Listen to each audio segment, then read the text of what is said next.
আসসালামু আলাইকুম সবাইকে। আমরা আজকে আবার উপস্থিত হলাম প্রগ্রেসিভ বাফের আরেকটা পর্ব নিয়ে। এই পর্বে আমরা ইকোনমিক্স নিয়ে, বাংলাদেশের ইকোনমিক্স নিয়ে আলাপ আলোচনা করব।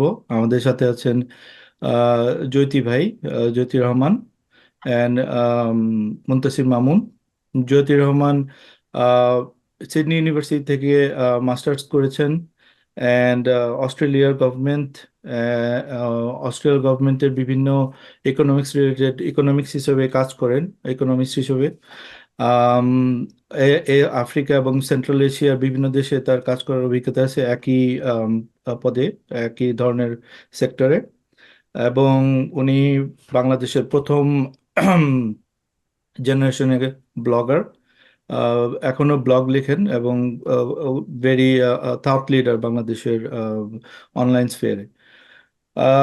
মুনতাসির মামুন ঢাকা ইউনিভার্সিটিতে মাস্টার করা ব্যাংকার হিসেবে কার্যরত ছিলেন বাংলাদেশে। এখন এডমন্টন থাকেন, টরন্টোতে বেসড অন ছিলেন আগে। তো ব্যাংকিং সেক্টরে, ফাইন্যান্স সেক্টরে, অর্থনীতি সেক্টরে তার ভালো আইডিয়া আছে এবং খুব প্যাশনেট এই ব্যাপারে। তো আমাদের আজকের ইন্টারভিউটা এভাবে হবে: মামুন জ্যোতি ভাইকে বিভিন্ন ধরনের কোয়েশ্চেন করবে, অ্যান্ড আমি জাস্ট এখানে মডারেশন করব, অথবা if I have to jump in আইল জাম্প ইন। সো আমরা চলে যাব মামুনের কাছে। মামুন, তুমি স্টার্ট করতে পারো। So it's been an honor for me to talk to Jyoti ভাই। So আমার কাছে যেটা মনে হয়েছে, আমরা গত 2 বছর যাবত বাংলাদেশের এই পারে আমরা যারা যেসব ইকোনমিক্স থেকে ফলো করছি, তাদের বেশিরভাগই আমার কাছে মনে হয়েছে alarm. They were like trying to like alarm, like bell the ring the bell and something like that। এর বাইরে গিয়ে আপনাকে আমার কাছে মনে হয়েছে একজন kind of you bring sanity to all this judgment and everything, that is why তো ওই জায়গা থেকে আমি আসলে আপনাকে শুরু করব যে আপনি আহ, কখন এবং কি জন্য আপনার কাছে মনে হয়েছে যে না, আসলে it is not as alarming as other people think. এবং বাংলাদেশের ইকোনমির আউটলুকের ব্যাপারে আপনার যেহেতু একটা গ্লোবাল ভিউ আছে, পার্সপেক্টিভ আছে, ওইটা নিয়ে আসলে আপনার কি মনে হয় আমাদের ইকোনমিটা আসলে কোথায় দাঁড়িয়েছে? Thank you, Mamun, and thank you, Imtiaz. Assalamu alaikum সবাইকে. It's a privilege and honor to be here talking to you. So that's a good question. যেরকম যে আমি কেন খুব সাংঘাতিক রকমের অ্যালার্ম ছিলাম না। আই থিঙ্ক একটু একটু ইয়ে করে আর কি, যেরকম যে আমিও অ্যালার্মড, ভেরি মাচ অ্যালার্মড, কিন্তু অ্যালার্মড নট এই জন্যে যে বাংলাদেশে ক্রাইসিস হয়ে বাংলাদেশ কলাপস করবে বা শ্রীলঙ্কা হয়ে যাবে বা রিজার্ভ শেষ হয়ে যাবে বা ব্যাংক ইয়ে হয়ে যাবে আর কি, মানে সব ধসে যাবে, এই ধরনের অ্যালার্ম আমার কখনোই আসেনি, এখনো না। কিন্তু আমি ভেরি মাচ অ্যালার্ম, আলোচনায় আসবে হয়তো, যে আমরা যে জিনিসটা হয়তো ম্যানেজ করা যেত সেই জিনিসটা আমরা প্যাঁচায় ফেলছি, সেই জিনিসটা আমরা গুলিয়ে ফেলছি। এতে করে সাধারণ মানুষের কষ্ট অনেক বাড়ছে। লুটপাট, প্লান্ডার, করাপশন, সেগুলি নিয়ে যে মানে কনসিকুয়েন্স গুলি হচ্ছে, সেগুলি নিয়ে আমি প্রচন্ড রকমের অ্যালার্ম। বাট এগেইন, অ্যালার্মটা এমন না যে মানে আজকেই শেষ হয়ে যাবে সব, তো তা হবে না। তো ইকোনমি নিয়ে কথা বলার সময় আমি সবসময় বাংলাদেশের ইকোনমি নিয়ে আমি একটা তুলনা দেই, সেটা আমি এখন আবার দিচ্ছি। মনে করেন যে আমার বয়স হচ্ছে এখন 47। Okay, so let's say that like somebody is in his late 40s, cigarette খায়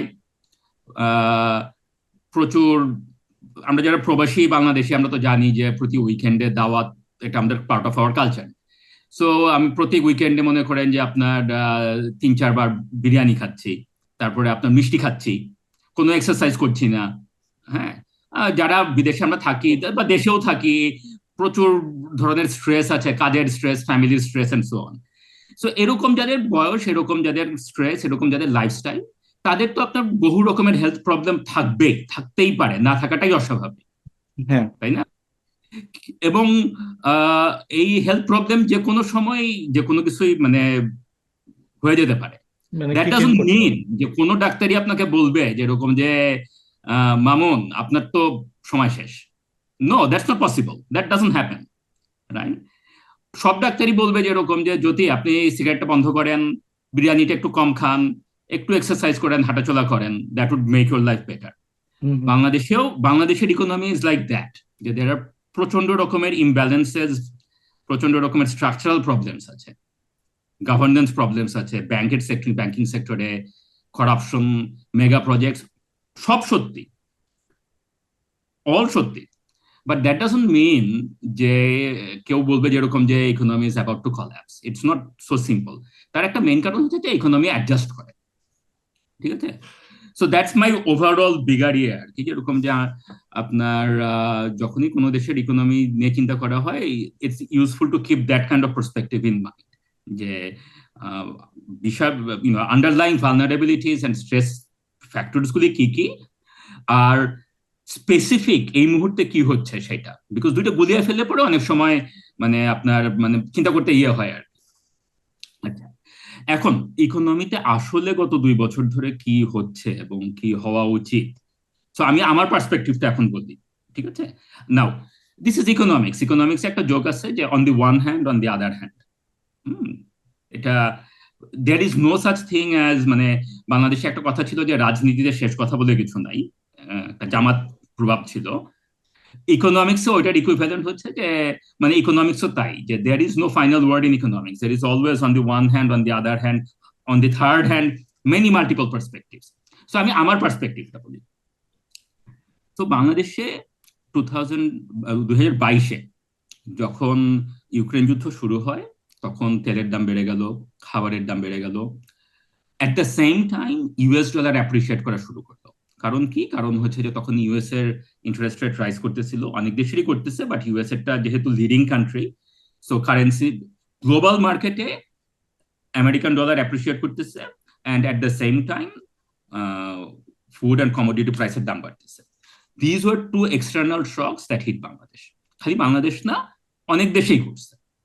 সো এই এক্সটার্নাল শকের জন্য একটা হচ্ছে যে টাকার ডিপ্রিসিয়েট করা শুরু করলো,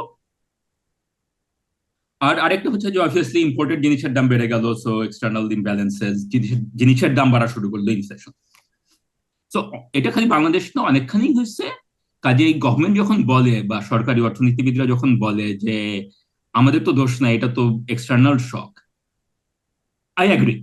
Jeff, again, this doesn't mean যে underlying problem গুলি না। There are many underlying problems. Just like যে সিগারেট খাওয়া, বিরিয়ানি খাওয়া, এক্সারসাইজ না করা is a lot of underlying problem. কিন্তু তারপরে আপনার যখন একটা ভাইরাল অ্যাটাক হবে, আপনার যখন ইনফ্লুয়েঞ্জা হবে, সেটা তো ভাই একটা ভাইরাস আপনাকে অ্যাটাক করছে। ইটস নট বিকজ যে আপনি বিরিয়ানি খাচ্ছেন দেখে ভাইরাস অ্যাটাক করছে। ইটস লাইক দ্যাট, যে there was an external shock. This is true. Where I don't agree with the government economists and সরকার সমর্থক ইকোনমিস্টরা যারা বলে, তাদের সাথে আমি যেটা মোটেই এগ্রি করি না, সেটা হচ্ছে এই শকটা হিট করার পরে আমরা কি করলাম। এই শকটা হিট করার পরে গভর্নমেন্ট যা যা করছে সেগুলো ছিল ভুল পদক্ষেপ।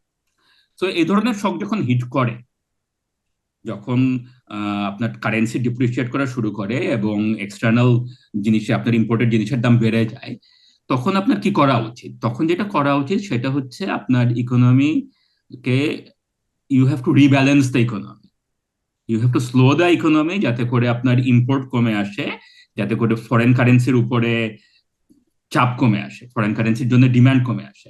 ফরেন কারেন্সির ডিমান্ডটা কি? যে আমরা যখন বিদেশ থেকে জিনিস কিনি, ইম্পোর্ট করি, সেই জন্যই তো আমাদের ডলার লাগে। কাজে আমাদের ইম্পোর্টটা কমাতে হবে। হ্যাঁ, এখন আমরা ইম্পোর্টটা কিভাবে কমাতে পারি? আমরা যদি সামগ্রিকভাবে ডিমান্ড কমায় নিয়ে আসি, তাহলে পরে ইম্পোর্টেড ডিমান্ড কমবে, তাহলে পরে আমাদের ডলার কম লাগবে। That is the basic philosophy. তো এখন কিভাবে ডিমান্ড কমানো যায়? গভর্নমেন্ট ডিমান্ড কমাতে পারে মাল্টিপল ওয়েতে। একটা হচ্ছে যেটা ট্র্যাডিশনাল ওয়ে বা conventional way in many other countries, সেটা হচ্ছে যে আপনি ইন্টারেস্ট রেট বাড়াবেন। ইন্টারেস্ট রেট বাড়ালে পরে আপনার ইনভেস্টমেন্ট কমবে, বিজনেস কোম্পানিগুলি তাদের প্রজেক্টগুলি আস্তে আস্তে ছোট করবে, তাতে করে ডিমান্ড কমবে, ডিমান্ড করলে পরে ইম্পোর্ট কমবে, ইম্পোর্ট করলে পরে আপনার ডলারের উপরে চাপ কমবে। That's the philosophy. নাও অবশ্যই this is not costless, this is costly. কস্টলিটা কি? যখনই ইকোনমি স্লো হয়ে যাবে, আস্তে আস্তে ডিমান্ডটা কমবে, বিজনেসম্যানরা যখন তাদের ইনভেস্টমেন্ট কমাবে, তখন কি হবে? তখন প্রফিট কমবে, ওয়েজেস কমবে, এমপ্লয়মেন্ট কমবে, তাই না? So it's not costless, there is no such, মানে দিস ইজ ডেফিনেটলি নট কস্টলেস।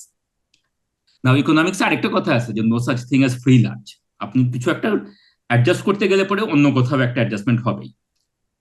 তো এখানে অ্যাডজাস্টমেন্টটা হচ্ছে যে ইকোনমি কিছুদিনের জন্য 2-1 বছরের জন্য স্লো করবে, that is definitely going to have an impact on people's lives. সেইটা ম্যানেজ করার জন্য এখন গভর্নমেন্ট তখন যেটা করতে পারে বা চেষ্টা করা উচিত, সেটা হচ্ছে আপনার কস্ট অফ লিভিং অ্যাডজাস্টমেন্ট দেওয়া, সোশ্যাল ওয়েলফেয়ারে পেমেন্ট অ্যাডজাস্ট করা, and so on. So this is the conventional way. বাংলাদেশে এটা করা হয়নি। বাংলাদেশে যেটা করা হয়েছে সেটা হচ্ছে যে আপনার প্রথমে গিয়ে একদম ইম্পোর্টকে ডিরেক্টলি কন্ট্রোল করতে চেষ্টা করা হয়েছে। সো ডিরেক্ট ইম্পোর্ট কন্ট্রোল মানে যে এলসি খুলতে দেওয়া হবে না, অথবা ইম্পোর্ট অ্যাকচুয়ালি রেস্ট্রিক্ট করে দেওয়া হলো যে আপনি ইম্পোর্ট করতে পারবেন না, অ্যান্ড সো অন। তো এই ধরনের ডিরেক্ট কন্ট্রোল করতে গেলে যেটা হয় মোস্ট কেসেসে, সেটা হচ্ছে যে আপনার যেখানেই আপনি কন্ট্রোল করতে যাবেন, মানুষ চেষ্টা করবে যে কন্ট্রোল থেকে কিভাবে অ্যাভয়েড করা যায়, রাইট?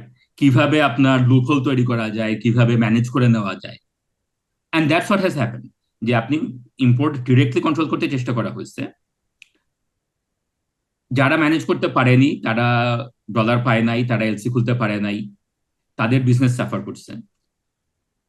যারা ম্যানেজ করতে পারছে, সেখানে ব্ল্যাক মার্কেট বাড়ছে, করাপশন বাড়ছে। আমার বিজনেস সাফার করলে পরে মামুন যদি এখন আমার ক্লায়েন্ট হয়, মামুনের বিজনেসও সাফার করবে। সো ইকোনমিতে অ্যাডিশনাল ডিসরাপশন তৈরি হয়েছে। এই ডিসরাপশনের জন্য ইনফ্লেশন আরো বাড়ছে, right? And in the mean time ডলারের উপরে কিন্তু প্রেশার কমে নেই। ডলারের উপরে প্রেশার কমে নাই, তার দুইটা কারণ। একটা কারণ হচ্ছে যে আপনার ইকোনমি তো আসলে স্লো 2022-এ স্লো হয়নি, ইকোনমি স্লো হইতে হইতে 2023-এ আসছে। সো যখন ইকোনমি স্লো হয়নি তখন ইম্পোর্ট কন্টিনিউ করছে কিছুদিন। অ্যান্ড মোর ইম্পর্টেন্টলি যখন মানুষ দেখতেছে যে রিজার্ভ অ্যাকচুয়ালি ব্লিড করতেছে, গভর্নমেন্টের রিজার্ভ স্ট্যাটিস্টিক্স ঠিক না, গভর্নমেন্ট বলতেছে সব ঠিক হয়ে যাবে কিন্তু আসলে ঠিক হচ্ছে না, 35 বিলিয়ন থেকে রিজার্ভ কমতে কমতে 15 বিলিয়নের নিচে চলে আসছে, কিছুদিন বাড়ে কিছুদিন কমে, তখন মানুষের মধ্যে এক্সপেকটেশন হচ্ছে যে এরকম যে টাকার যে official value, this is not right, টাকা আরো ডিপ্রিসিয়েট করবে। টাকা যখন মানুষ মনে করে যে ডিপ্রিসিয়েট করবে, তখন ওই এক্সপেকটেশন প্লেজ এ রোল। কি রোল? মেজর রোল হচ্ছে হুন্ডি। হুন্ডি জিনিসটা কি? হুন্ডি জিনিসটা হচ্ছে যে আপনার ইনফর্মাল মার্কেটে টাকা পাঠানো রেমিটার্সদের জন্য। তো কিছু হুন্ডি হুন্ডি বাংলাদেশে সবসময় সব দিনই ছিল এবং থাকবে। মিডল ইস্টের যে বিশাল লেবার মার্কেট, তাদের অনেকের জন্যই formal banking channel is not easy, hundi is much easier, historical কারণ, কালচারাল কারণ, and so on. So hundi market is always there. এখন অফিসিয়াল রেট যদি কথার কথা টাকার রেট হয় 100 টাকা, কিন্তু আমি মনে করতেছি যে টাকা আসলে 100 টাকা দাম না, আসলে দাম 105, 110, এবং এটা কমতেই থাকবে। অ্যান্ড ইমতিয়াজ, যখন আপনি হুন্ডির ব্যবসা চালান, আমি জানি যে ইমতিয়াজ ভাইয়ের কাছে গেলে পরে উনি আমাকে বেটার রেট দিবে, হ্যাঁ, তাহলে পরে এখন আমি কেন ফর্মাল চ্যানেলে যাব? আপনি এটা চিন্তা করেন ফ্রম দ্য পার্সপেক্টিভ অফ যে আমাদের যে যারা সাধারণ যে মানুষ। সাধারণ মানুষ যারা রেমিটেন্স রেমিটেন্স পাঠাচ্ছে, রেমিটার্স, হ্যাঁ, তারা তো আর ভাই ব্যালেন্স অফ পেমেন্ট আর রিজার্ভ ক্যালকুলেশন আর এগুলি নিয়ে কেয়ার করে না। আমি দেশপ্রেমও 100 কেয়ার টাকা করে না। পাঠাবো, মিডল ইস্টে আমি ব্যাংকে একটু অ্যাড দিলে, করি এখানে। জি, মিডল ইস্টে এরকম আমি যেটা শুনছি যে এরকম কিছু জায়গায় রুল করা আছে যে আসলে যে ধরেন আর আরেকটা ব্যাপার কি, আমাদের তো প্রচুর অবৈধ লোকজন মিডল ইস্টে থাকে। তো জি, আপনার ওই ব্যাংকিং চ্যানেলে টাকা পাঠাতে গেলে তার আবার ওই অ্যাকাউন্ট যখন করতে যায়, হি নিডস জি, all the legal paper and everything, right? জি, তো যাদের ওই লিগাল পেপার গুলো থাকে না, তাদের আসলে ব্যাংকিং চ্যানেলে পাঠানোর কোনো, এখনো উপরে নেই। এক্স্যাক্টলি, হ্যাঁ, এক্স্যাক্টলি, ওইটাও একটা ব্যাপার, চাইলেও আসলে তারা এটাও একটা পাঠাতে পারে। ব্যাপার, হ্যাঁ, পারতে পারে না। সো হুন্ডি চ্যানেল সবসময় ছিল, কিন্তু এই গত 2 বছরে যেটা হয়েছে যে আপনার hundi channel became even more attractive. মনে করেন যে আমি আগে হয়তো নর্মাল ব্যাংকেই পাঠাইতাম, আমার পেপারস আছে, সব ঠিক আছে, আমি ব্যাংকেই পাঠাইতাম। এখন আমি যদি দেখি যে আমি মামুন ওনার কাছে ব্যাংক আমাকে দিবে, ব্যাংকে গেলে পরে আমি 100 টাকা পাবো, আর ইমতিয়াজ আমাকে 105 টাকা দিবে, দ্যাট 5 টাকা আমি দেশে আমার গরিব আত্মীয় স্বজনের কাছে পাঠাবো, that makes a huge difference. হ্যাঁ, যে যে আপনার আমার কাছে মনে হতে পারে যে ভাই এটা এমন কিছু ব্যাপার, বাট ইটস নট এমন কিছু ব্যাপার, এটা it collectively adds up, right? So তাতে যেটা হচ্ছে আর কি, যে আপনার ডলার এর যে সংকটটা সেটা মিটতেছে না, কারণ হচ্ছে যে ডলারের ইনফ্লোটা হচ্ছে না, যেটা রেমিটেন্স দিয়ে আসার কথা ছিল সেটা ফর্মাল চ্যানেল না এসে হুন্ডি দিয়ে আসছে। এই হুন্ডি তো মামুনটা কে আসলে, মানে তার ইনসেন্টিভটা কি, সে কেন আপনাকে বেশি টাকা দিবে? ও আচ্ছা, সে বেশি টাকা দিচ্ছে বিকজ সে কিন্তু সেটার জন্য সে প্রফিটও পাচ্ছে, এমন না যে সে মানে আপনার দয়া করে দিচ্ছে। হুন্ডিতে যে আউটফ্লো যেটা হচ্ছে 2022-23-এ there was a significant, মানে ইটস এ কনজেকচার, এটার কোনো প্রমাণ নাই বিকজ পুরো জিনিসটাই মানে ইনফর্মাল মার্কেট। ব্ল্যাক, হ্যাঁ, হ্যাঁ, ব্ল্যাক হ্যাঁ, market. Black market, informal market. So যেটা আর কি বলা হয় যে 2022-23-এ there was also outflow। হুন্ডি জিনিসটা কি হচ্ছে যে আমি টাকা, মানে আমি বাংলাদেশে কেউ টাকা দিচ্ছে, আপনি বিদেশে তাকে ডলার দিচ্ছেন, মানে চ্যানেলটা তো এরকম। সো তার দ্যাট মিনস এরকম যে বাংলাদেশ থেকেও তো টাকা আউটফ্লো হইতে হবে, নইলে পরে হুন্ডি থেকে ইনফ্লোটা হবে কিভাবে? তো গত 2 বছর মানে 2022-23-এ বলা হয় যে এরকম যে প্রচুর পরিমাণে টাকা আউটফ্লো হয়েছে। সেটা হয়তো পলিটিক্যালি রিলেটেড, ইলেকশনের আগে অনেকেই মনে করছে যে এরকম যে ইলেকশনের পরে যদি সরকার চেঞ্জ হয়ে যায় অথবা স্যাংশন আসে বা এই টাইপের জিনিস, আমি যেভাবেই হোক গত 15 বছরে টাকা পয়সা জমাইছি সেই টাকাটা এখন বার করে দেই এন্ড সো অন। সো এটা একটা কারণ হতে পারে। আমি পার্সোনালি মনে করি যে এরকম যে this is possible, but I don't have any proof obviously. হ্যাঁ, আমি সো আরেকটা অ্যাড করবো, ধরেন এর বাইরেও কিন্তু আরেকটা জিনিস যেটা হচ্ছে, আমরা গত 2-3 বছরে, মির্জা ভাই এটা বলতে পারবে, যে বাংলাদেশ থেকে প্রচুর স্টুডেন্ট কিন্তু আপনার এইসব দেশগুলোতে আসে। তো তো অবশ্যই, যেটা হয়েছে গত কয়েক বছর, মানে ডলারের প্রবলেমের কারণে তারা ওই লিগাল ওয়েতে স্টুডেন্টদের টাকা আনাও, মানে স্টুডেন্ট ফাইল বন্ধ করা, জি, ফাইল ওপেন করা, জি, জি, এগুলোতে প্রচন্ড পরিমাণ রেস্ট্রিকশন। জি, তো জি। আমাদের এক্সপিরিয়েন্স আমরা দেখছি যে স্টুডেন্টরা প্রচুর পরিমাণে হুন্ডিতে তাদের, এছাড়া তো আসলে তাদের কোনো উপায় নেই। উপায় নেই, উপায় নেই, So, এক্স্যাক্টলি। হ্যাঁ, তো এটা এই না যে সবাইকে, মানে সবাই অসৎ উদ্দেশ্যেই হুন্ডি করে টাকা আনে, যেটা নো, বলতে নো, চাচ্ছি। Of course not. নো। হ্যাঁ, হ্যাঁ, এটা একটা ব্যাপার। কিন্তু যেটা আর কি যে আপনার, and hopefully will cover this a bit later as well, but আপনি যখন একটা গভর্নমেন্ট যখন একটা ইনঅ্যাপ্রোপ্রিয়েট পলিসি নেয়, ইনঅ্যাপ্রোপ্রিয়েট রেস্ট্রিকশন তৈরি করে, ঠিক আছে, সেই রেস্ট্রিকশনটা বাইপাস করার জন্য আগে যে মানুষটা হয়তো কোনো সময় ইনফর্মাল কোনো ইয়ে করতো না, I am not corrupt, I always try to follow the rule and everything, আপনিও তাই। কিন্তু যখন দেখা গেলো যেরকম যে ধরনের রেস্ট্রিকশন তৈরি হচ্ছে, আপনি বাধ্য হয়েই তখন উপায় খোঁজেন যে ইনফর্মাল ওয়েতে কি করা যায় এন্ড সো অন। হ্যাঁ। হ্যাঁ, so this is actually something, আমরা মনে করি যে এরকম যে করাপশন মানে যে খারাপ, করাপশন তো অবশ্যই খারাপ, মোরালি খারাপ, কিন্তু কেন করাপশনটা হয় অনেকের ক্ষেত্রে ঘটনাটা সেভাবে ঘটে যে গভর্নমেন্টকে। গভর্নমেন্ট, আমি যেটা যে আপনার ব্যাখ্যা থেকে যেটা বুঝলাম যে গভর্নমেন্ট ফোর্স দ্য হ্যান্ড হ্যাঁ, অনেক জায়গায়, যে আপনার আপনার করতে চান না, যে you want to do the right way, but হ্যাঁ, আপনি একটা ভালো বিজনেসকে আপনি নষ্ট করে দিতেছেন, অথবা আপনি এটা করতেছেন, তখন তো দে উইল ডু। এখন আপনি তাকে অবৈধ বলেন, মানে যত খারাপ অন্যান্য শিওর, করাপ অনেক কিছু বলতে পারেন, বাট আপনি একটা লিজিট বিজনেসকে আপনি ধ্বংস করতেছেন because you are the government, আপনি বলতেছেন এটা অবৈধ ওইটা অবৈধ না, এভাবে তো মানে হয় না আর কি। হয় না, জি। আমি একটু এখানে এনিওয়ে, আরেকটা অ্যাড করে দিচ্ছি। আমাদের এখানে 2 মিনিট আছে। জ্যোতি ভাই, আপনি এটা শেষ করেন, আর কিছু জি, জি, কোয়েশ্চেন আছে, ওকে, একটা কোয়েশ্চেন হ্যাঁ, আছে। শিওর, ওকে। সো মামুন, আমি জাস্ট কুইকলি বলে দিই তারপরে হ্যাঁ, I'll হ্যাঁ, say। আচ্ছা, সো গত 6 মাসে থিংস হ্যাভ স্টার্টেড চেঞ্জিং। হ্যাঁ, গত বছর থেকে সেপ্টেম্বর অক্টোবর থেকে government started following the traditional path, which is যে ইন্টারেস্ট রেট রাইজ করা। ইন্টারেস্ট রেট রাইজ করাতে যেটা হচ্ছে সেটা হচ্ছে যেরকম যে ডিমান্ড স্লো করতেছে, ডিমান্ড স্লো করাতে টোটাল ইম্পোর্ট স্লো করতেছে, কারেন্সি স্টেবিলাইজেস বা মনে হয়। তাতে আমরা যেটা এখন দেখতে পাচ্ছি যে অন দি ওয়ান হ্যান্ড ভালো জিনিসটা হচ্ছে যে রেমিটেন্স কিন্তু অ্যাকচুয়ালি বাড়া শুরু করছে ফাইনালি। ফর্মাল রেমিটেন্স গত 2 মাসে আস্তে আস্তে বাড়া শুরু করছে। নেগেটিভ জিনিস যেটা সেটা হচ্ছে যে অবভিয়াসলি প্রচুর businesses are suffering because of high interest rate. কারণ গত কোভিড এর সময় থেকে যে ওই 9-6 ক্যাপ ছিল, বা তার আগেও বহু বছর ধরে ইন্টারেস্ট রেট অনেক লো ছিল বাংলাদেশে, ঠিক আছে, সারা পৃথিবীতে, হ্যাঁ। সারা পৃথিবীতেই, সারা পৃথিবীতেই। এবং সারা পৃথিবীতেই রেট বাড়া শুরু হয়েছে। হুম, আহ, বেশিরভাগ জায়গাতেই রেট বাড়া শুরু হয়েছে 2021-22 থেকে, সো 2 বছর ধরে বাড়ছে। আমাদের এখানে রেট বাড়াটা শুরু হয়েছে মাত্র 2023-এর শেষে। সো খুব সহজভাবে বলতে গেলে আর কি, যেরকম যে মনে করেন যে আপনি ড্রাইভ করতেছেন, ঠিক আছে, সামনে একটা ব্যান্ড, আপনি গাড়ি স্লো করবেন, আপনি স্লোলি ব্রেক করে কার্ভ করতে পারেন গাড়ি, অথবা হার্ড ব্রেক করতে পারেন। অবভিয়াসলি হার্ড ব্রেক করলে পরে ঝাঁকুনিটা অনেক বেশি লাগবে। হুম, হুম, বেশিরভাগ দেশেই ব্রেকটা হয়েছে স্লোলি, যাতে করে সফটলি ইয়ে হয় আর কি, মানে বলে সফট ল্যান্ড। ল্যান্ডিংটা সফট হয়, হ্যাঁ, হ্যাঁ। হ্যাঁ, সফট হয়, ইম্প্যাক্টটা যাতে সফট হয়। আমাদের এখানে আমরা ব্রেক করি নাই বহুদিন, and then we have had heart break, যে আপনার 9% থেকে ইন্টারেস্ট 1 লাফে, মানে 3-4 মাসে 9% থেকে ইন্টারেস্ট এখন 13-14% হয়ে যাচ্ছে।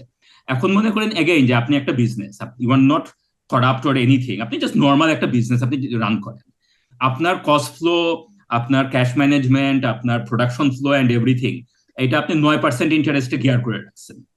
এখন যদি ব্যাংক এসে বলে যে এরকম যে 14% দেওয়া লাগবে, it's going to have an impact on you. এইটা যদি আমরা 1.5-2 বছর ধরে আস্তে আস্তে বাড়াইতাম, তাহলে পরে আপনি হয়তো ইয়ে করতেন যে ঠিক আছে আমি কস্ট ফ্লো অ্যাডজাস্ট করবো, আমি প্রোডাকশন এটা অ্যাডজাস্ট করবো, এটা অ্যাডজাস্ট করবো, এগুলো সময় পেতেন।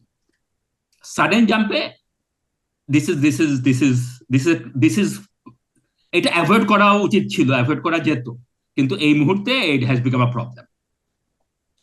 জি, জি। আপনি বলতে তো পারেন। আমার যে কোয়েশ্চেনটা ছিল যে আপনি যে এই যে সবাই এত অপটিমিস্ট ছিল, ফ্রম আমরা তো অ্যান্টিফেসিস, আমাদের চ্যানেল নাম অ্যান্টিফেসিস, তো বাংলাদেশি এগেনস্ট ফ্যাসিস্ট।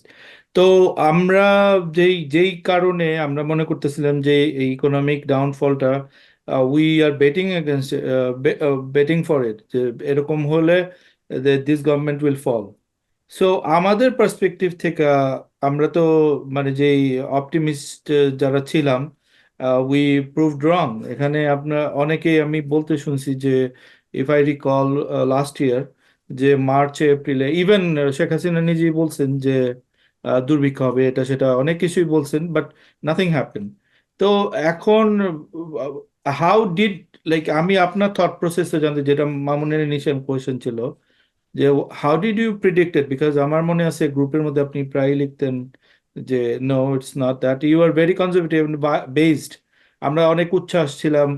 অবভিয়াসলি আমার কোনো ব্যাকগ্রাউন্ড নেই, but as a as a known person বা থিঙ্কিং পার্সন কিছু তো আইডিয়া আছে। সো আমরা অনেক বেশি মানে ওভার এনথুজিয়াস্টিক হয়ে গেছিলাম। নট আমরা, অনেকেই অনেকেই নানা ধরনের প্রেডিক্ট করছে বাংলাদেশ ইকোনমি ধসে যাবে, এটা হবে সেটা হবে।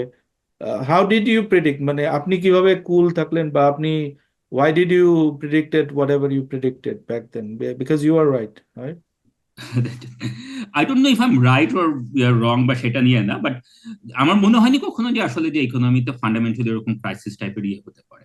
তার মেইন কারণ যেটা, সেটা ছিল যে আপনার Bangladesh economy for last 15-20-30 years, hmm right, has been দুইটা মেইন ড্রাইভার, এন্ড তার সাথে আওয়ামী লীগ বা হাসিনা একটা 3 নাম্বার ড্রাইভার অ্যাড করছে। দুইটা মেইন ড্রাইভার যেটা সেই বিএনপির আমল থেকে বা ইভেন জিয়ার আমল থেকে শুরু হয়েছে এবং গত 30-40 বছর ধরে চলতেছিল। একটা হচ্ছে গার্মেন্টস, একটা হচ্ছে remittance. Okay, so remittance had been strong throughout, formally না, ফর্মালি আসেনি, সেটা তো আমরা ব্যাখ্যা করলাম যে এক্সচেঞ্জ রেটে, hundi market and so hmm on, but informally কিন্তু রেমিটেন্স হ্যাজ বিন স্ট্রং।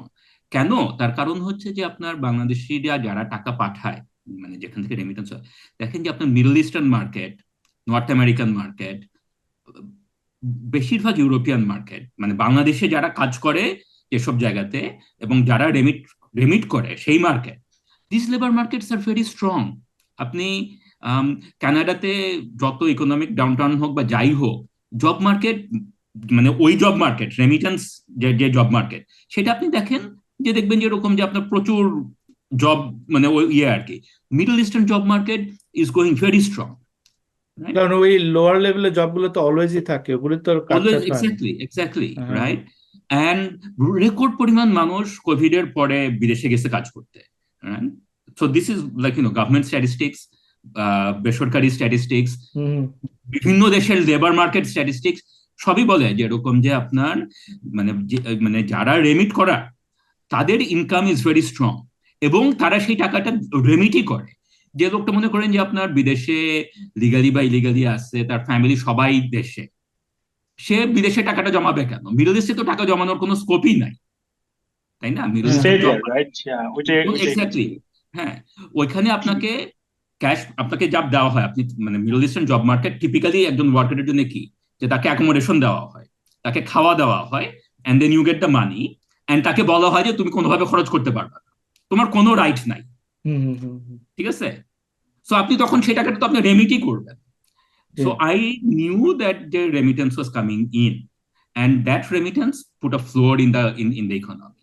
সাধারণ মানুষ অবশ্যই কষ্ট হয়েছে, জিনিসপত্রের দাম বাড়াতে অবশ্যই ইম্প্যাক্ট হয়েছে, I am not minimising that, কিন্তু it had cushioned the economy. Given that cushion, I didn't see how যে এক্সাক্ট কি মেকানিজমে there could be a crisis. Crisis তো হইতেই পারে, যে কোনো সময় যে কোনো একটা পলিটিক্যাল ক্রাইসিস হইতে পারে অ্যান্ড সো অন, রাইট? কিন্তু ওইভাবে প্রেডিক্ট করে বলা যে এরকম যে মার্চ এপ্রিলের মধ্যে শেষ হয়ে যাবে, আই নেভার থট দ্যাট, যে মানে it doesn't work that way, things adjust, right?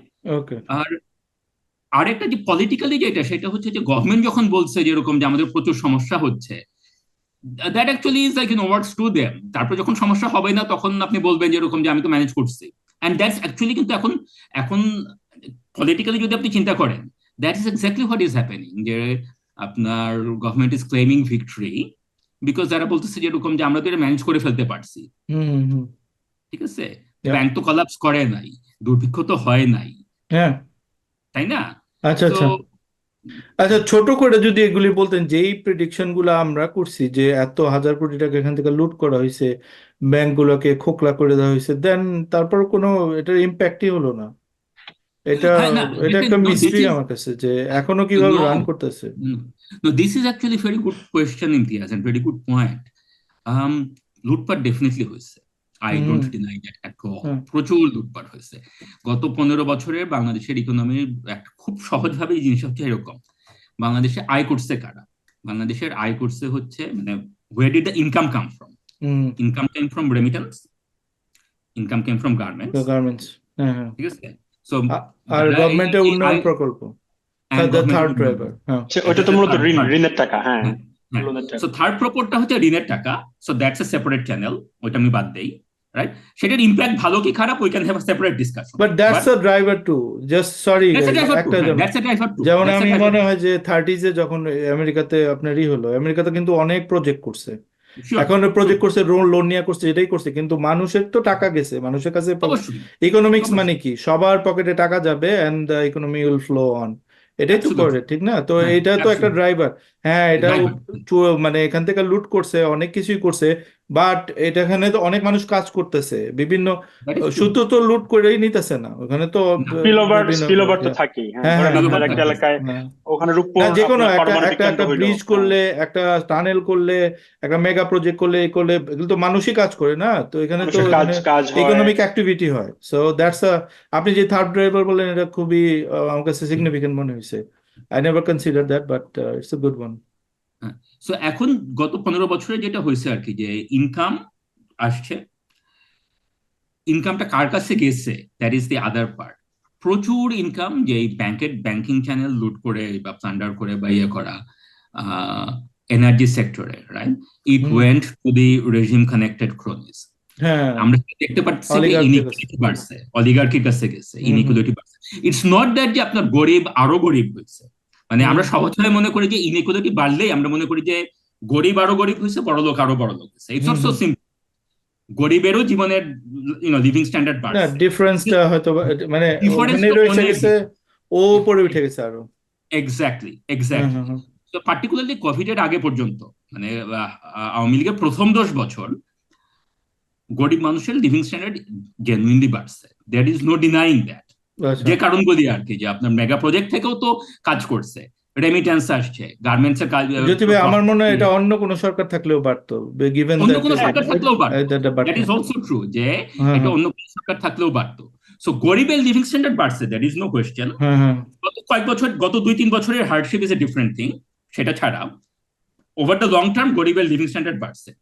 কিন্তু এই লুটপাট, plunder, bank, energy sector, mega project, এটাতে অলিগার্কদের এবং অলিগার্ক কানেক্টেড যারা, সবাই যে অলিগার্ক তাও না। মনে করেন যে আপনার, মানে আমি আপনি তো ভাই অলিগার্ক না, কিন্তু আমাদের সোশ্যাল সার্কেলের যারা বাংলাদেশের রেজিম কানেক্টেড বা তাদেরও বাড়ছে। এখন আমরা ডেফিনেটলি বলতে পারি যে এরকম যে আমরা মানে আপনার ওয়ার্কিং ক্লাস পুয়ার বাংলাদেশি, সেটাও না। লেটস বি অনেস্ট হিয়ার, আমরা যারা বিদেশে পড়াশোনা করতে আসতে পারছি, দ্যাট ইজ বিকজ আমাদের ফ্যামিলির already there was a middle class বা আপার মিডল ক্লাস ছিল। সো আপার মিডল ক্লাসের লিভিং স্ট্যান্ডার্ডও বাড়ছে প্রচুর, হ্যাঁ হ্যাঁ। has risen much more than the lower middle class. So গ্যাপটা বেড়েই গেছে, আচ্ছা আচ্ছা। ঠিক আছে? হুম সো হুম। ওই জিনিসটা আমরা অনেক সময় মানে ইটস ভেরি নিউয়েন্সড ইয়ে আর কি, যেরকম যে গরিব গরিব হয় নাই, গরিবও বাড়ছে, কিন্তু অ্যাফ্লুয়েন্ট আচ্ছা, people, upper middle class sorry and Mamun, above আমি জাস্ট প্রচুর একটু বেড়েছে। সময় নিতেছি তোমার থেকে, কিন্তু আমার কাছে খুব ইন্টারেস্টিং লাগতেছে, এই জন্য কত কোয়েশ্চেন গুলো জিজ্ঞেস করতেছি। আচ্ছা, আমার কাছে যেটা মনে হলো সেটা হলো যে আম, ধরেন যদি ধরেন 100 বছরের টাইম লাইন যদি ধরি, আমাদের কাছে 5 কোটি মানুষ আছে, আমরা তাদের লিভিং স্ট্যান্ডার্ড বাড়াবো। তো এখন দেখা গেল যে আমি এই মানুষগুলোর লিভিং স্ট্যান্ডার্ড আমি সমান রেখে দিতেছি, and বড়লোক আরো বড়লোক হইতেছে। That means you are robbing it, right? আমার তো গরিবের মিডল ক্লাস হওয়ার কথা ছিল। That's the social upward mobility, right? সেটা থেকে যদি মানে ওই পয়সা পয়সা আমি বড়লোককে আরো বড়লোক বানাই, যেটা হয়েছে বাংলাদেশে, বা বাইরে লুটপাট করে নিয়ে যায়, দ্যাটস দ্যাটস রবিং, রাইট? কিন্তু এটা মানুষ তো বুঝতেছে না এখন। তারা মনে ইটস করতেছে যে রবিং, এবং তার থেকেও বড় জিনিসটা কি ইমতিয়াজ, আপনি যদি ওভার দ্য লং টার্ম, একশো হ্যাঁ বছর বা মাল্টিপল জেনারেশন চিন্তা করেন, হ্যাঁ সেটা হইতেছে যে আপনার সোশ্যাল মোবিলিটি, ইন্টার জেনারেশনাল মোবিলিটিটা নষ্ট করে দেওয়া হইতেছে। হ্যাঁ আমি হ্যাঁ জিনিস এইভাবে বলি যে আপনার 50 বছর আগে যখন দেশ স্বাধীন হয়, হ্যাঁ। তখন বাংলাদেশে যে লোকটা কথার কথা, হাইপোথেটিক্যালি আর কি, জি আহ, যে আপনার মনে করেন যে গ্রামে, অ্যাকচুয়ালি হাইপোথেটিক্যালি না, একটু সত্যি ঘটনাই বলি। আমরা তো জি সবাই আমাদের বাংলাদেশ ব্যাংকের গভর্নর ছিলেন, যার আমাদের রিজার্ভ চুরি হয়েছিল, উনি রহমানের রবীন্দ্রনাথ কথা বলতেছেন। বিশাল হ্যাঁ হ্যাঁ। ইয়ে আর কি, আপনার রবীন্দ্র বিশারদ, ঠিক আছে, ওনার জি কথা তো আমরা সবাই জানি। জি জি আচ্ছা, তখন ওনার ইয়েটা ছিল যে এরকম যে উনি গ্রামে খুবই সাধারণ অবস্থা থেকে আসছেন। উনি যখন পড়াশোনা করছেন, তখন উনি গ্রামে গরু দেখে এটা খুব রাখতেন। চলে ফেসবুকে, স্টোরিটা এটা প্রায় প্রায় খুবই ভাইরাল চলে, হয়। সো ইটস নাথিং ইয়ে আর কি। আচ্ছা, আমরা কথা মানে ওনার খারাপ জিনিসগুলি বাদ দেই, যে তার মধ্যে রিজার্ভ চুরি হয়েছিল, এইসব আমরা ভুলে গেলাম, ঠিক হুম আছে। হুম। জি হ্যাঁ, আমরা জাস্ট মানে তার ভালো জিনিসটুকু, এই এই আলোচনার জন্য ভালো জিনিসটাই মনে করি, যে জি খুবই সাধারণ ঘর থেকে আসছেন, পরিশ্রম করছেন, পরিশ্রম করে অর্থনীতি নিয়ে পড়াশোনা করছেন, বিদেশে ডিগ্রি করছেন, তারপরে করে বাংলাদেশ ব্যাংকের গভর্নর হলেন, খুবই ভালো কথা। এটা কিন্তু একটা সোশ্যাল মোবিলিটির ঘটনা, হ্যাঁ ঠিক আছে। আচ্ছা, এখন এই 2024-এ যে ছেলেটা ওই একই পরিস্থিতিতে আছে গ্রামে, তার পক্ষে কি মানে আপনার এই ধরনের সোশ্যাল মোবিলিটি সম্ভব? আমার মনে হয় না। কেন মনে হয় না? তার কারণ হচ্ছে যে গ্যাপটা যখন বেড়ে গেছে, গ্যাপটা এখন, তখন যেটা ছিল যে গ্যাপটা কম ছিল মানে একটা সাধারণ ঘরের থেকে একটা ওরকম মানে পভার্টির থেকেও আপনি পরিশ্রম করে উইথ সাম লাক বার হয়ে আসতে পারতেন। হ্যাঁ গ্যাপটা যখন বেড়ে গেছে, তখন কি হচ্ছে, তখন হচ্ছে যে এরকম যে যারা আপার middle class and above, elite, তারা কি পাচ্ছে? তারা আপনার ইংলিশ মিডিয়াম এডুকেশন পাচ্ছে, হাই কোয়ালিটি এডুকেশন পাচ্ছে, তারা অপরচুনিটিস পাচ্ছে। এখন তারা বিদেশে আসার জন্য তাদের জন্য মাচ ইজিয়ার, হ্যাঁ রাইট? ঠিক আছে।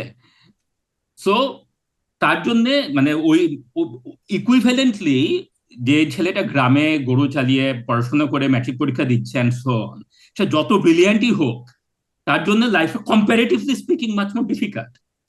সো আমরা সোশ্যাল মোবিলিটিটা, মানে একটা হচ্ছে যে এরকম যে ইনইকুয়ালিটি বাড়তেছে, আর আরেকটা হচ্ছে পার্টিকুলারলি গিভেন যে আমাদের দেশে এখন ডেমোক্রেসি নাই, আমাদের দেশে গরিব মানুষের কথা বলার কোনো উপায় নাই অ্যান্ড সো অন, কোনো রকম অ্যাকাউন্টেবিলিটি নাই। তাতে করে কি হইতেছে যে আপনার গ্যাপটা যে শুধু বাড়তেছে তাই না, আমরা ওই ওই ইয়ে থেকে আর কি আপনার মানে আহ, যারা নিচে আছে তাদেরকে উপরে আসার রাস্তাটাও বন্ধ করে দিচ্ছে। বন্ধ করে দিতেছি।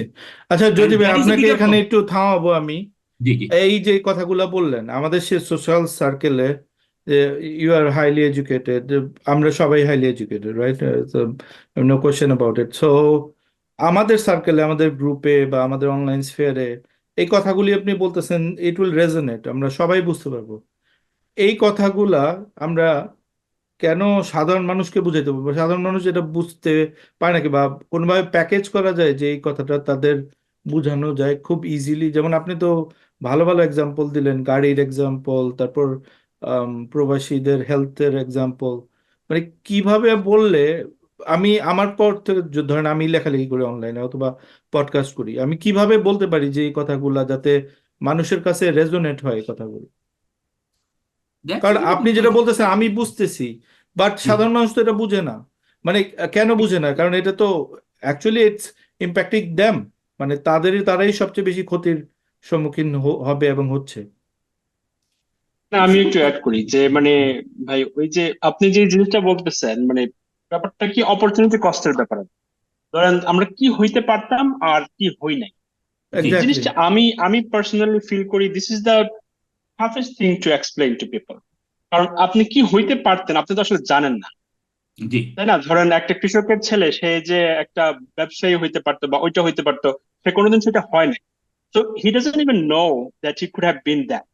হুম বা আমাদের আমাদের অর্থনীতি কিন্তু সেই 2001 সাল থেকেই কিন্তু 5% একটা গ্রোথ আমরা 5% বা তার থেকে বেশি গ্রোথ আমরা মেনটেন করতেছি। তো একটা কান্ট্রি যখন 5% growth for 20 years 25 years maintain করে, ডেফিনেটলি এই 25 বছরে এই দেশটার আপনার মানুষের জীবন জীবিকার মান কমপক্ষে দ্বিগুণ হয়ে যাবে।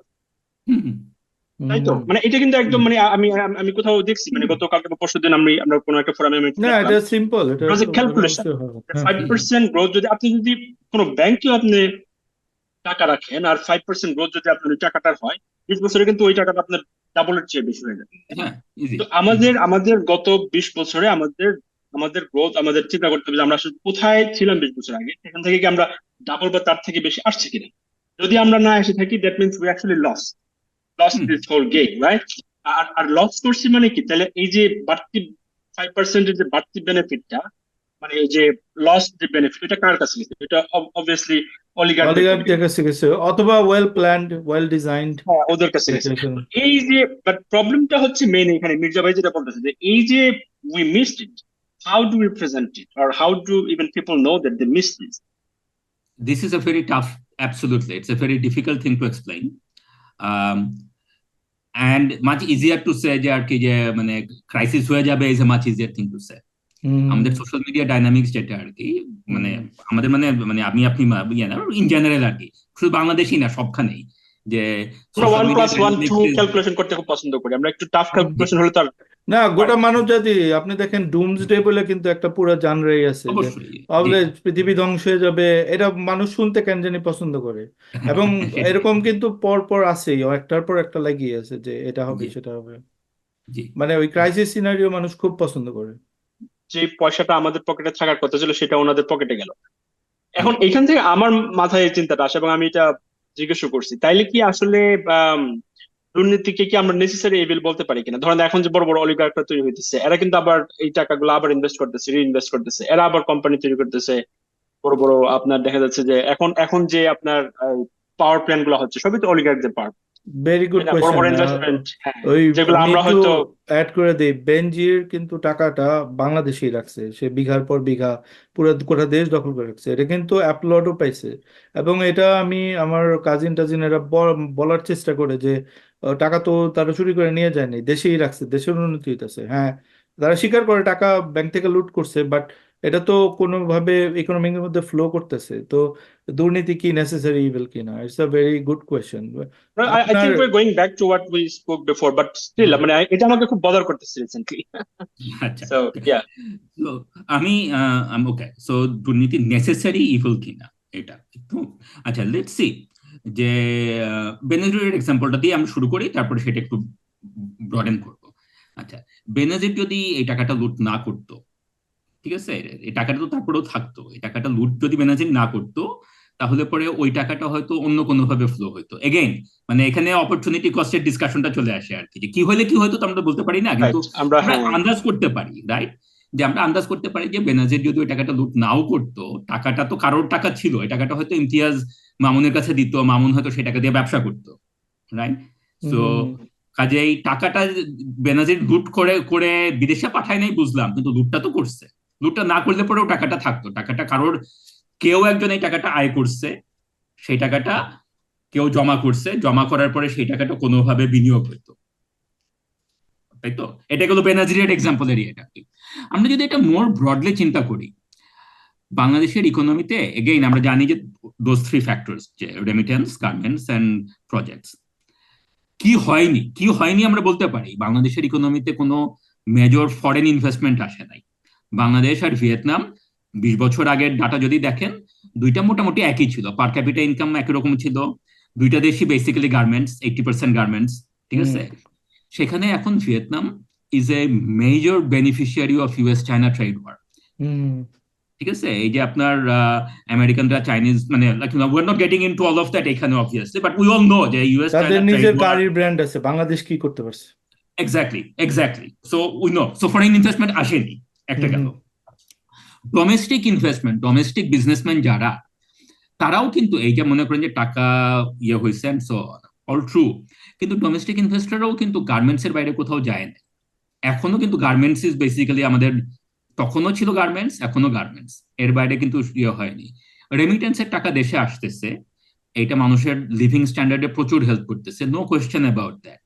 কিন্তু একটা বাংলাদেশের অর্ডিনারি ফ্যামিলি, তারা যখন টাকাটা জমায় তারপরে তারা কোথায় ইনভেস্ট করবে? বাংলাদেশে তো আসলে ইনভেস্টমেন্ট অপরচুনিটি ওই সেন্সে যদি আপনি চিন্তা করেন, বাংলাদেশে ফাইন্যান্সিয়াল মার্কেট, ক্যাপিটাল মার্কেট তো খুবই আন্ডার ডেভেলপড। আপনার হয়তো একটা কিছু করার আইডিয়া আছে এবং আমার হয়তো টাকা আছে, কিন্তু আমার আর আপনার মাঝখানে কিন্তু আসলে ইন্টারমিডিয়েট খুব একটা নাই। এই প্রত্যেকটার কারণ কি? আলটিমেটলি প্রত্যেকটার কারণ ইজ করাপশন। ফরেন ইনভেস্টর বাংলাদেশে কেন আসে না?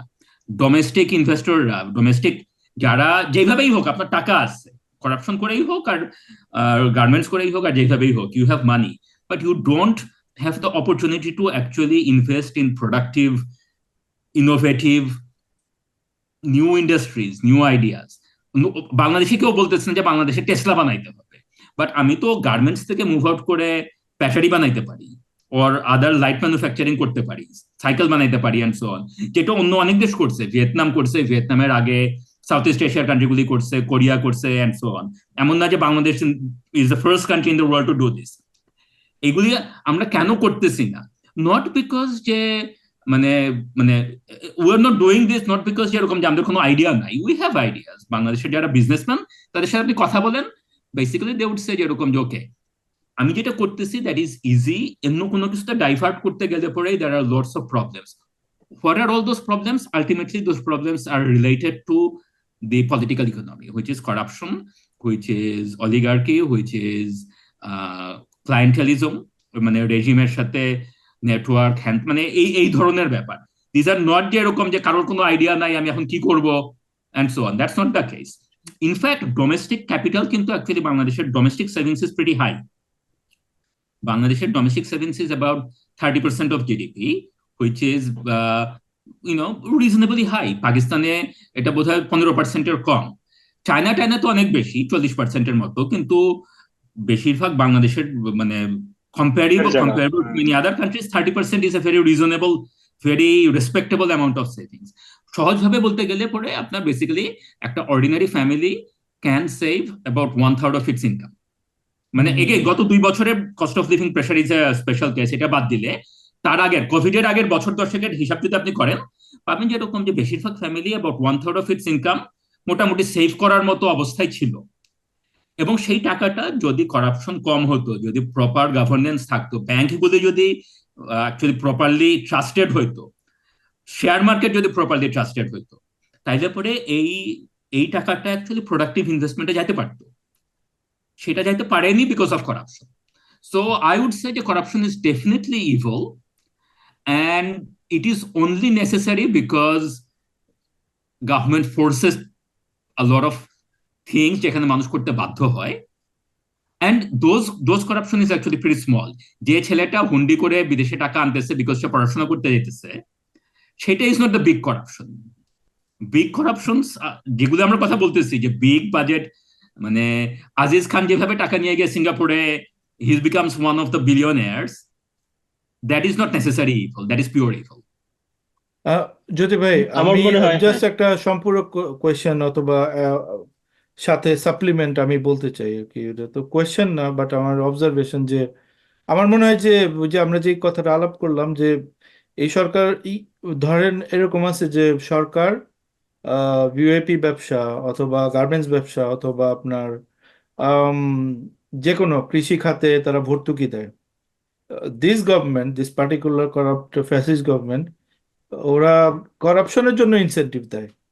What you think about that? Like is it it's, আমার কাছে তাই মনে হয়, কারণ এভরি সিঙ্গেল থিং, যাদের আপনি যত দুর্নীতি করতে পারবেন তত আপনার মানে আপনার মানে ভালো হবে। আমি একটা বাস্তব এক্সাম্পল দিই। আমার কাজিন, তার বাবা ছিল পুলিশ। এটা ধরেন 15 ইয়ার্স আগে ঘটনা, আওয়ামী লীগ সরকার শুরুর দিকে। তো উনি রিটায়ারমেন্টে যাবে।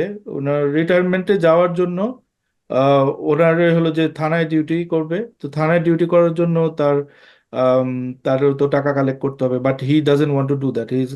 মানে একটু সৎ, একটু নিরীহ টাইপের অফিসার ছিল। তো তারপর সে মানে তাকে আহ, তাকে চাকরি থেকে বের করে দেওয়া হয়েছে এই কারণে যে either you become corrupt or just go out. So একটা আমার, চেইন, সে তো চেইন ভাঙতে পারবে না। হ্যাঁ, আমার যেটা মনে হয় যে করাপশন করার জন্য ইনসেন্টিভ দেওয়া হয়। What do you think about ইট?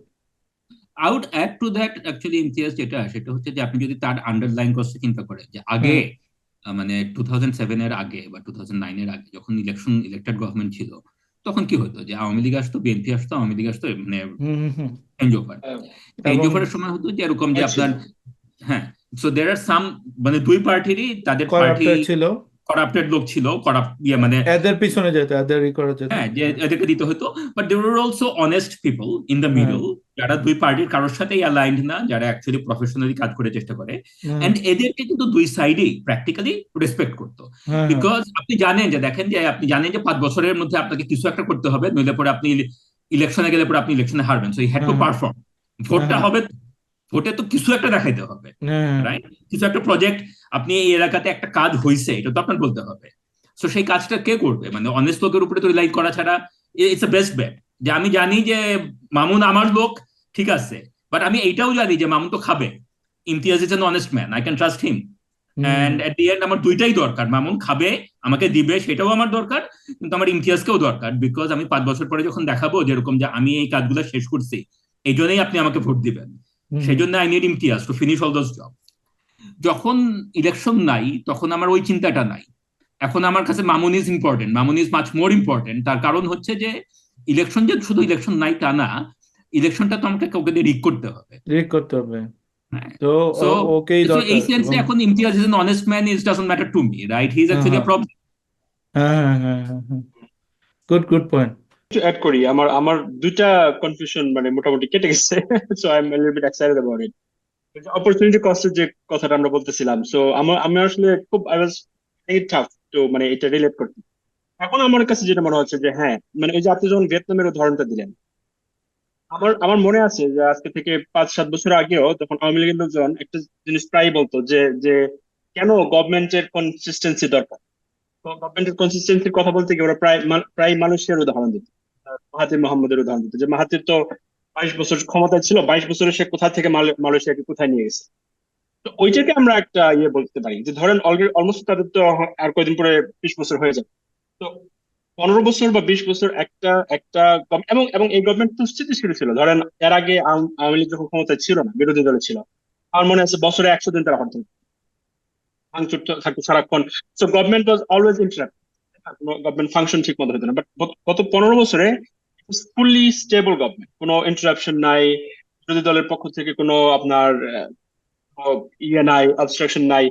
কিন্তু তারপরেও 15 বছর বা 20 বছর একটা দেশ ক্ষমতা থাকার পরে we are literally were we were back, right? আমাদের যেই গ্রোথটা হয়েছে এটা খুবই অর্গানিক একটা গ্রোথ। আমি মনে করি যে তাই না, অর্গানিক একদম যে গ্রোথটা নেট গ্রোথ সেটা আছে। তাইলে আমরা ওই একটা জিনিস করতে পারি, অপরচুনিটি কস্টের এই ব্যাপারটা যখন আমাদের আসবে বা আমাদের ব্লগাররা যখন কথা বলবে, এই কম্পারিজনটা আমরা আনতে পারি। যে তোমরা তো বলছিলা যে 20 বছর ক্ষমতায় মাহাতির মোহাম্মদ ওই করছে, তোমরা মাহাতির মোহাম্মদের উদাহরণ দিচ্ছিলা, মাহাতির মোহাম্মদ হবা। আলটিমেটলি কি হয়েছে? তোমরা তোমরা 20 বছর থেকে থাকার পরে ওই যে আপনার কম্বোডিয়ার ওই ওই ভদ্রলোকের মতো হয়েছে। এক্স্যাক্টলি। এইটা এইটা একটা আমরা একটা এক্সাম্পল দিতে পারি। সেকেন্ড, আপনি অবশ্যই। যেটা আমার আরেকটা কোয়েশ্চেন ছিল যে আপনার দুর্নীতি কি নেসেসারি এভিল কিনা। আসলে এটাকে আমরা নেসেসারি এভিল মনে করতেছি। দিস ইজ এটা এখানে কিন্তু একটা বিশাল বড় ব্যর্থতা। কারণ হচ্ছে কি, এই গভর্নমেন্ট যেটা করছে, আমি প্রায় মির্জা ভাইয়ের সাথে কথা বলতে গিয়ে বলি যে ওরা বাংলাদেশের সবগুলো ইনস্টিটিউশনকে মানে দুর্বল করার চেষ্টা করছে সবগুলো। তারা যেখান থেকে ধরেন আপনি একদম প্রত্যেকটা ইনস্টিটিউশন দেখেন, আপনি আপনার ব্যাংকিং সেক্টর বলেন, আপনার দুর্নীতি দমন কমিশন বলেন, পুলিশ বলেন, প্রত্যেকটা সেক্টরকে ওরা করছে কি, বিচার ব্যবস্থা। তারা যেখানে পাইছে, ধরেন যে অবস্থায় ছিল তারা আসার পরে, সেখান থেকে এখন কমপক্ষে 5 ফোল্ড 10 ফোল্ড আপনার উইক।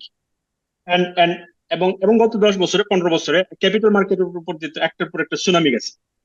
যে কারণে হয়েছে কি আমাদের capital market is probably the worst capital market in the world. দুনিয়া মানে কোনো মানুষই এটার উপর কোনো ভরসা করে, ইভেন যারা ওখানে ট্রেড করে তারাও কোনো ভরসা করে। But আমাদের যদি একটু স্ট্রং ক্যাপিটাল মার্কেট থাকতো তাহলে কিন্তু আমাদের কখনোই এই কথা মাথায় আসতো না। কারণ আমার কাছে মনে হয় কি, কারণ আপনি যেটা বললেন যে ব্যানার্জির ওই টাকাটা না না নিলে মানুষের কাছে থাকতো, বাট আমি চিন্তা করতাম এটা তো 100 জন মানুষের কাছে ছড়াই, তারা তো কেউ এক্স্যাক্টলি, একটা বড় ইনভেস্টমেন্ট করতে পারে। কিন্তু পারতো, এক্স্যাক্টলি। যদি আমাদের একটা স্ট্রং ক্যাপিটাল মার্কেট থাকতো তাইলে কিন্তু ওই ক্যাপিটাল মার্কেটটা এই জায়গাটা দখল করতে পারতো, ইনস্টিটিউশন গুলো স্ট্রং হতে পারতো, ইনস্টিটিউশনালি আমরা ইনভেস্ট করতে পারতাম, এবং যাদের আসলে ইনভেস্ট করে রিটার্ন নিয়ে আসার ক্ষমতা আছে, ওই জি, এক্সপিরিয়েন্স ওই এক্সপার্টিস আছে, তারা ইনভেস্ট করতো। ম্যানেজারের মতো যে লোক যে জীবনে কোনোদিন ব্যবসা করে নাই তার কাছে টাকা জি, দিত। এক্স্যাক্টলি। তো দ্যাটস এই দ্যাট দুইটা ইজ জিনিস রাইট। আমার, হ্যাঁ, আমার ক্লিয়ার হয়েছে যে না আসলে দুর্নীতি ইজ নট নেসেসারি এভিল। আমরা এটা মনে করতেছি, এর মানে আসলে সিস্টেম আমাদেরকে মনে করাচ্ছে তারা আসলে, যেহেতু তারা সিস্টেমটাকে ধ্বংস করে দিছে, we don't have any other way other than thinking that. Absolutely, So, absolutely. যদি ভাই একটা কোয়েশ্চেন করি, জাস্ট জি, ভেরি শর্ট, সেটা হলো যে 1 person cannot wear like 1,000 pants, right? Or like 10,000 t-shirt. 1 billionaire অথবা হুম, বাংলাদেশের যে 1,000 কোটি টাকার মালিক বেনজির ধরেন, আজিজ, অলিগার্ক যারা আছে টাকা লুট করতেছে, এরা তো করতেছে না। এটা ফান্ডামেন্টাল একটা কোয়েশ্চেন যে, এবং ওই আপনি জানেন যে ট্রিকল ডাউন ইকোনমিক্স, যে অনেকের কাছে অনেক টাকা গেলে নিচেও আসবে। ইট কমপ্লিটলি ফেল লিবারাল ডেমোক্রেসির যেই ট্রিকল ডাউন ইকোনমিক্সের যেই এসেছিল রেগানের সময় থেকে, সেইগুলা ফেল করছে। তো এখন এই যে টাকা যে অ্যাকুমুলেট করতেছে, এই যে বিঘার পর বিঘা জমি কিনতেছে, এগুলি মানে আলটিমেটলি কি হবে? মানে এটা তো ইটস নট সাস্টেনেবল, রাইট? যদি পিওর ইকোনমিক্স পয়েন্ট থেকে চিন্তা করি যে এই টাকাটা যদি আরো ডিস্ট্রিবিউট হইতো, it could have made lot of sense. অনেক মানুষ, অনেকগুলো যাদের প্যান্ট নেই তারা প্যান্ট কিনতে পারতো, যাদের একটা এডুকেশন নেই, একটা ডিগ্রি নেই, তারা করতে পারতো, এগুলি ওইভাবে পেনিট্রেট করতো। তো টাকা তো এক জায়গায় কনসেন্ট্রেট হওয়া, it's not a like a good. আপনার শুধু বাংলাদেশ না, সব জায়গায় একই সত্য। কিন্তু বাংলাদেশে মনে হয় আরো, যে আপনি যেটা বললেন যে আরো ম্যাসিভ, মানে জিনিসটা আরো নোংরা এবং ম্যাসিভ হয়ে যায়, রাইট? ট্রু, এটা কি it's true. True? No, it is definitely true. It's definitely true যে আপনার concentration of wealth and political power hmm, in itself can become a major problem. Doesn't mean যে has to be a problem. হবেই এটা বলা যায় না, কিন্তু হইতে পারে, হওয়ার সম্ভাবনাই বেশি ইন জেনারেল। আচ্ছা, বাংলাদেশের ক্ষেত্রে কি হইতে পারে আগামী 5 বছরে? ইটস ইম্পসিবল টু টেল যে কি হবে, বাট কি হইতে পারে। আই ক্যান সি একটা possibility, positive possibility, I can also see negative possibility. আমি দুটাই বলি, নেগেটিভটা প্রথমে বলি। সো একটা নেগেটিভ পসিবিলিটি আগামী 10 বছরে হতে পারে, সেটা হচ্ছে যে আপনার নট অনলি এই যারা টাকা জমাইছে তারা বিদেশে পাচার করে দিচ্ছে বা পাচার করে দিতে কন্টিনিউ করবে, সেটা তারা করবেই। অন টপ অফ দ্যাট, যারা বিদেশে আসছি আমরা, যারা রেমিট করার কথা, তারাও একসময় রেমিটেন্স বন্ধ করে দিবে। এটা হতে পারে। কেন হতে পারে? কারণ হচ্ছে যে আপনার যদি মিডল ইস্টে, ইউরোপে, নর্থ আমেরিকাতে, ডিপেন্ডিং অন এইসব দেশের পলিটিক্যাল সিচুয়েশন কিরকম হয় অ্যান্ড সো অন, এইসব দেশে যারা কাজ করতে আসছে তারা যদি থেকে যেতে পারে, এইখানে তারা যদি ফ্যামিলি শুরু করে। দেখেন, আমরা যারা প্রথমে পড়াশোনা করতে আসছি, আমি প্রথমে পড়তে আসছি 90s, হুম, তারপরে চাকরি নিয়ে থেকে গেছি। আপনাদের হয়তো এক্সপিরিয়েন্স ইজ নট, মানে ইমতিয়াজ, আপনারও হয়তো আমার মতনই একই সেম সেম একই এক্সপিরিয়েন্স। এক্সপিরিয়েন্স, হ্যাঁ, তাই না? সো যখন আপনি এখানে থেকে যান, তখন আপনার রেমিট করার দরকারও কমে আসে, ইভেন্চুয়ালি আপনার সুযোগও কমে আসে, ইভেন্চুয়ালি আপনি করেনও না। ওয়াই? হুম, বিকজ আপনি এখানে ফ্যামিলি, আপনার মর্টগেজ এখানে, বিদেশে, দেশে হয়তো বাবা মা ছিলেন, বাবা মা তো সবসময় থাকেন না, থাকবেন জি, না। জি, যখন বাবা মা eventually they pass away, your need to send money back reduces. এইখানে বরঞ্চ আপনার রেসপন্সিবিলিটি বাড়তে থাকে, মর্টগেজ দিতে হয়, ছেলে মেয়ে বড় হয়, এটসেট্রা এটসেট্রা। হুম, আপনার ছেলে মেয়ে যখন, আমার ছেলে মেয়ে যখন নিয়ে করবে, তারা তো আর বাংলাদেশের সাথে কানেকশন আরো কমে যাবে। রেমিটেন্সেরও কোনো ইয়ে কি, দেশেই হয়তো যাবে না কোনোদিন, হুম, হুম, কথার কথা মানে। তো হ্যাঁ, এটা একটা সিনারিও হতে পারে যে নট অনলি যে বেনাজিরের মতো যারা করাপ্ট করে আজিজ খানের মতো বিদেশে টাকা নিয়ে গেছে, তারা তো নিয়ে গেছে, আমি আপনি এবং আমাদের যারা ভাই বোনেরা যারা মিডল ইস্টে আছেন, তারাও একসময় বন্ধ করে দিবে। এটা একটা সিনারিও হতে পারে। আই এম নট সেইং যে এটাই হবে, বাট এটা যদি হয়, it's a very negative scenario. Very negative scenario, because তখন বাংলাদেশে বেসিক্যালি কারা থাকবে? বাংলাদেশে তখন থাকবে হচ্ছে আম, বৃদ্ধ মানুষজন যাদের বিদেশে চাকরি করার উপায় নাই, অথবা যাদের স্কিল সেট এত কম যে তারা বিদেশে যাওয়ার সুযোগই পায়নি বা বিদেশে কাজ করতে পারে নাই। So hmm. Basically it's a very old country, very unproductive country, very low resource country. It's a nightmare scenario, এটা একটা হইতে পারে। জি। আবার একটা উল্টাটা একটা পজিটিভ সিনারিও হইতে পারে, ভেরি মাচ পসিবল। ভাই সেটা উল্টাতে যাওয়ার হলো, আগে আমি জাস্ট অ্যাড জি, করি, একটু এখানে অ্যাড করি, আপনার একটু একটা পয়েন্ট অ্যাড করি জাস্ট। আপনি বিষয়টা হচ্ছে আপনি যেটা বলতেছেন, আমি কেন জানি আমার পার্সোনাল অবজারভেশন হচ্ছে গভর্নমেন্ট অলসো নোজ দিস। হ্যাঁ, এবং আমি একটা একটা উদাহরণ দিই। 90s বা 95 2000-এ আপনার তখন কিন্তু বাংলাদেশে আপনার জনসংখ্যা কমানোর একটা ব্যাপার প্রচন্ড দ্রুত গতিতে চলতেছিল। আমি আমি গ্রামে বড় হয়েছি, আমি দেখছি গ্রামের মুদি দোকানে কন্ডম পাওয়া যেত আপনার, মানে ইট ওয়াজ লাইক 25 পয়সা 25 পয়সা করে কন্ডম পাওয়া যেত। But হ্যাঁ। এই গভর্নমেন্ট, স্পেশালি এই গভর্নমেন্টের প্রধানমন্ত্রী একদম জনসংখ্যা নিয়ন্ত্রণ করার এই টোটাল প্রসেসটাকে স্ক্র্যাপ করে দিচ্ছে। বাংলাদেশে এখন ওই যে পরিবার পরিকল্পনা এই ব্যাপারগুলা নাই বললেই চলে, এগুলা একদম আমার কাছে কেন জানি মনে হয় দে নিউ দ্যাট, আপনি যেটা বললেন। তো they are trying to kind of keep the like the machine on, right? তারা চাচ্ছে যে মানুষ সংখ্যা উৎপাদন হোক, যত বেশি উৎপাদন হবে আবার বাইরে যাবে, আবার রেমিটেন্স চলবে। সো এই একটা ফ্লো চলতে থাকবে, মানে সো এইটা। হ্যাঁ, সো ডেমোগ্রাফির জিনিসটা ইজ ভেরি মাচ এ মেজরি আর কি, যে আপনার বাংলাদেশের যে পপুলেশন এক্সপ্লোশন ছিল 80s 90s-এ, দ্যাট ইজ বিহাইন্ড আস। হ্যাঁ, যে আপনার population is stabilising, if anything আপনার আগামী 20 বছর পরে পপুলেশন উইল বি ডিক্লাইন। অবশ্যই। আপনি এটা আপনি এটা আপনি আপনি নিজে আমাদের সোশ্যাল সার্কেলে দেখতে পারেন, আপনি গ্রামে গেলে পরে গ্রামে দেখতে পারেন যে বাংলাদেশ ইজ নট এ, মানে কারো there aren't বাসায় many চার things. পাঁচটা বাচ্চা নাই, আর সবাই একটা, Exactly, দুইটা অথবা একটা, ম্যাক্সিমাম একটা exactly, দেখি। exactly. এবং হুম। এটা যে মানে just it's not just that যে মানে এডুকেটেড বা আপার মিডল ক্লাস বা অ্যাফ্লুয়েন্ট পিপল, তা না, হ্যাঁ, ইভেন হ্যাঁ। ওয়ার্কিং হুম। ক্লাস, রুরাল পিপল, সবখানেই এটা। আচ্ছা, হুম। হুম। Now this is the nightmare scenario যেটা বললাম। But there is also very positive possible scenario, particularly আগামী 5 থেকে 10 বছরের মধ্যে সম্ভব। সেটা কি? আমি ওই হুন্ডির কথাটাতে ফেরত যাই। সো হুন্ডিতে কি হয় যে আমি একটা করাপ্ট লোক বাংলাদেশে প্রচুর টাকা জমাইছি করাপশন করে, ব্যুরোক্রেসি মানে বা ব্যাংক বা হোয়াট এভার, এই টাকাটা আমি বিদেশে পাঠিয়ে দিব, তাই তো? So how does it work? যে আমি মামুনের কাছে, মামুনের লোক আছে বাংলাদেশে, তাকে আমি আমার কোটি কোটি টাকা দিয়ে দেই, রাইট? মামুন সেটা বিদেশে আমার লোকের কাছে ডলার দেয়। That is one one flow outflow, ঠিক আছে? এটার ইনফ্লো যেটা, কাউন্টার যেটা, সেটা হচ্ছে যে ইমতিয়াজ সামহাও আমেরিকাতে বা কানাডাতে টাকা জমাইছে, he has made his business or whatever, বা মিডল ইস্টে কাজ করছেন বা whatever, he has dollar and he is going to put that money back in Bangladesh.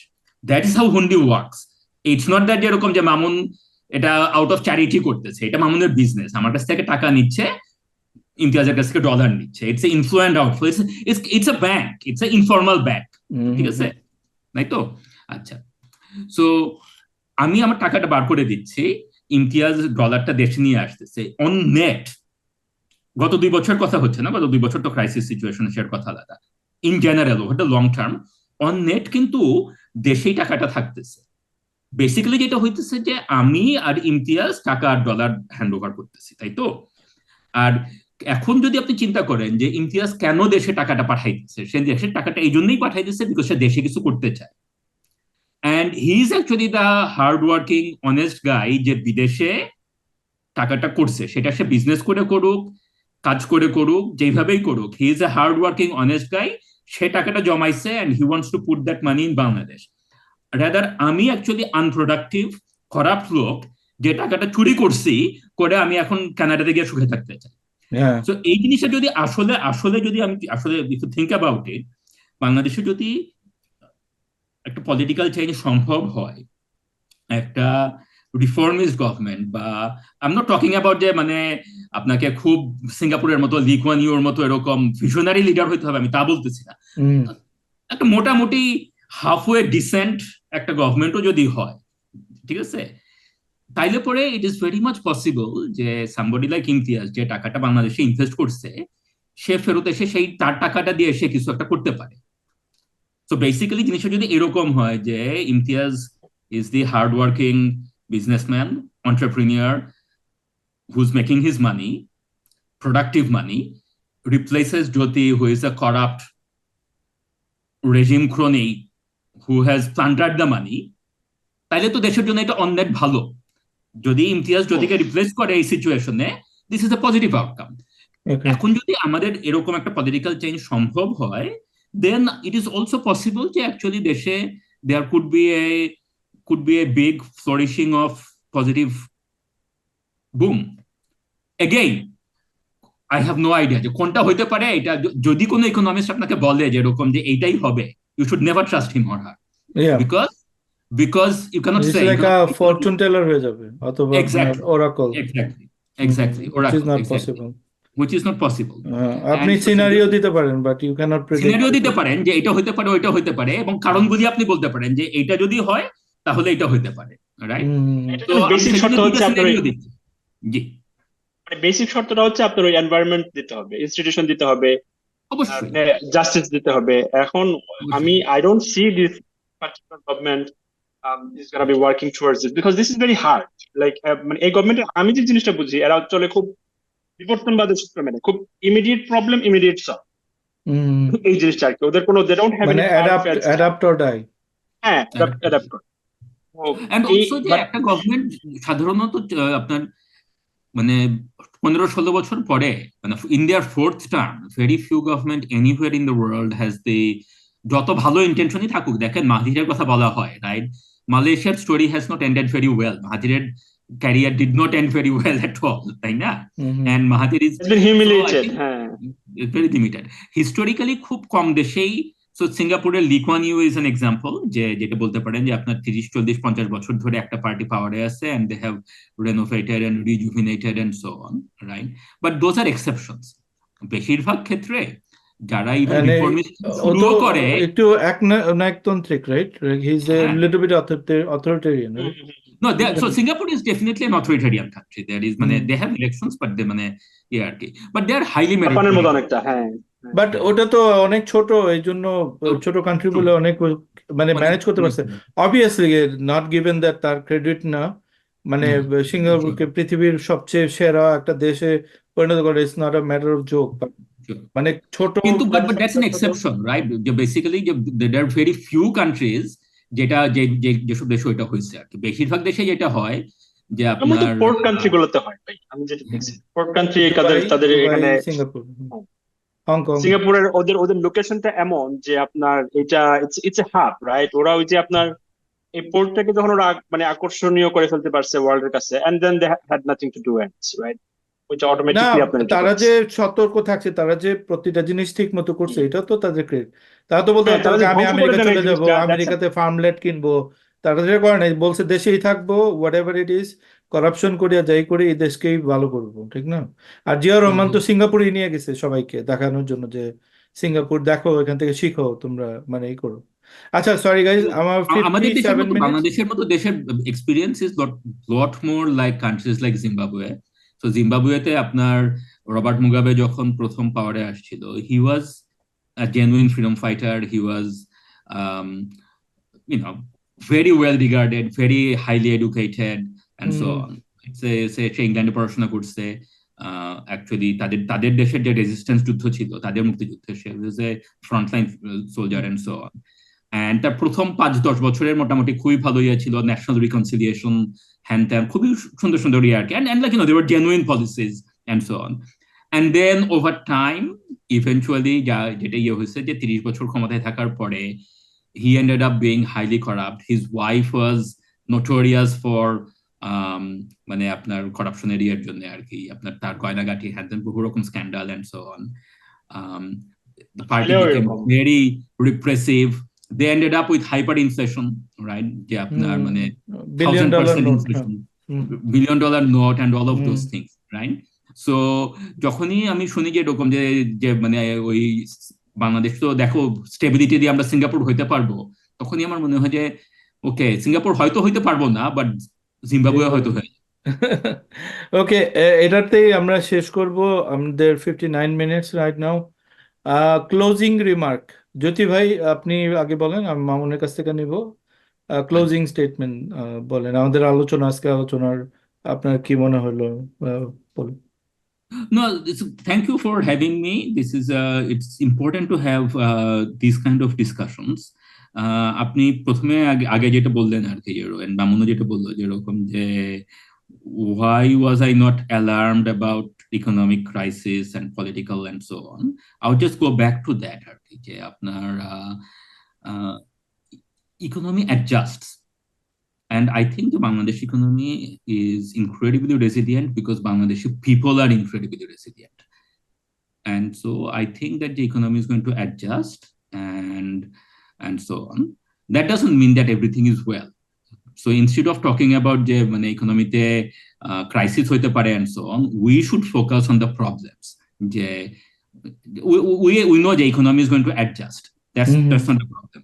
We should focus on things like corruption. We should focus on things like governance and so on, because those are still genuine problems.